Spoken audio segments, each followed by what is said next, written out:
Vladimir Vorobey edil tarihda qiyaly sol günü dolanyň ýaly bolýar. Ol Praga uçup barýar. Ol Pragany ahyrky edip 1968-nji ýylda Sowet eskiri höküminde görüpdi. Ve 50 ýyl mundan owalky pajaly waka onuň hinidim häzirki ýaly ýadynda. Ночью звонок, открываю, солдат стоит в полной боевой экипировке. В чем дело? Вас вызывают. На часы 2:30. Zaryan Papadyuk hem Praga geldi. Ýöne bu onuň ilkinji tapardy. Ol 1968-nji ýylda sol döwürde Sowet Soýuzynyň garamagyndaky Günbatar Ukrainada Pragadaky harby herekete garşy çykyş etdi. Ідея незалежності, вона весь час витала вдома. І фактично я виховувався в дусі такого антирадянського спрямування. Що то окупанти, що колонізатори. Moskvanyň ýol başçylygyndaky goşun 1968-nji ýylyň awgustynda Praga bahary diýip adlandyrylýan ýurtdaky demokratiýa reformalaryny basyp ýatyrmak üçin Çekslowakiýa harby hereket gurnady. Kiçi leytenant Vorobey sol mahal tankly goşundy gulluk edýärdi. Onuň gulluk edýän goşuny Polşanyň üstü bilen Çekslowakiýa girip Bagumin şäheriniň golaýyndaky ýerli harby düşülgäni gabawa alypdyr. Ol ýerde owalky taxty jaýlaryň ornunda häzir bir suratçy bilen kiçi firmalar ýerleşýär. Ýöne muňa garamazdan Vorobey ol ýeri tanaýar. Люди кругом були, кругом. От по тих периметру зразу, чого ви прийшли, ми тут, вас обманюють, ми тут самі розберемося, ніяких ворогів тут нема, ніхто нам не загрожує.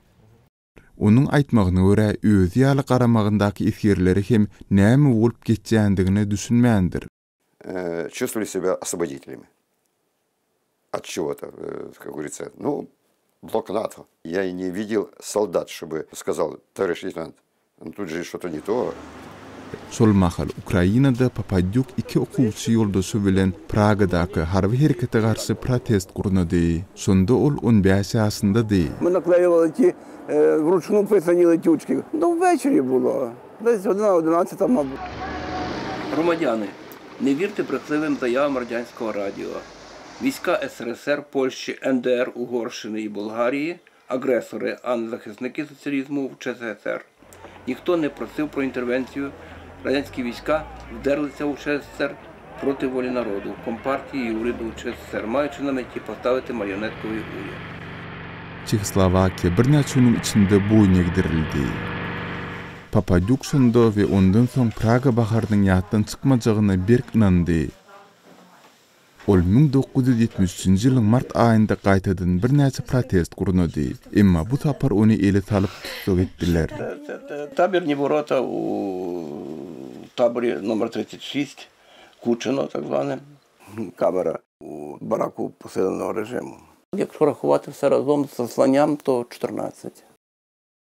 Papadyuk Sowet Soýuzynda açaçanlygy yglan eden Gorbaçowyň döwründe azatlygy çykaryldy. Bu onuň üçin mamladygyny tasdiklamak ýaly bolupdy. Vorobey üçin bolsa öz dünýä garaýşyny gaýtadan gözden geçirmäge pursat töredi. Они же тогда, 50 лет назад, уже к тем преобразованиям шли. То есть капитализации, многопартийности, ну и других тех моментах они бы жили больше в свободном, цивилизованном обществе. А когда вы это поняли? После развала Союза только видели, что эта империя развалится, и в это же время развалился Варшавский договор. Olaryň ikisi harby hereketden 50 ýyl soň pikir alşmagy üçin Pragada duşuşdurlar. Я з самого дитинства виховувався, що ми окупована країна, у нас російські окупанти сидять. І так я кожен день то знав, що так є. Я оккупантом був. Ну, не ви, а давно. Тому, коли тут такі почалися події, то ми чекали, що врешті-решт прийде свобода і до нас. Але ми так, школярами, ми крейди собі взяли і по тих військах, там, по тих танках і по тих машинах свастики малювали на кожному кроці. О, ви молодці були. Ми навіть не знали, що до чого. А потім перекрутили все це на учені, зробили, щоб збавити це бурляще все в державі. Бо народу ж не скажеш, що давили там демократію. Duşsuk harby hereketi nägilelik hökmünde özüni otlap protest eden Jan Palach adly ýaş çek studentiniň heykeliniň ýanynda tamamlanýar. Şol mahyl bu iki adam gapma garşylykly toporlarda orun alypdy. Bugun bolsa olar sonda ilkinç tragediýanyň bolandygy hakda bir pikirde.